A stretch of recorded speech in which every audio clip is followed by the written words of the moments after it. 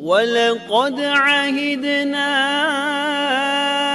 إِلَىٰ آدَمَ مِن قَبْلُ فَنَسِيَ وَلَمْ نَجِدْ لَهُ عَزْمًا۔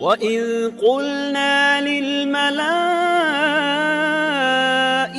اسْجُدُوا لِآدَمَ فَسَجَدُوا إِلَّا إِبْلِيسَ أَبَى فَقُلْنَا يَا آدَمُ إِنَّ هَذَا عَدُوٌّ لَكَ وَلِزَوْجِكَ فَلَا يُخْرِجَنَّكُمَا مِنَ الْجَنَّةِ فَتَشْقَى۔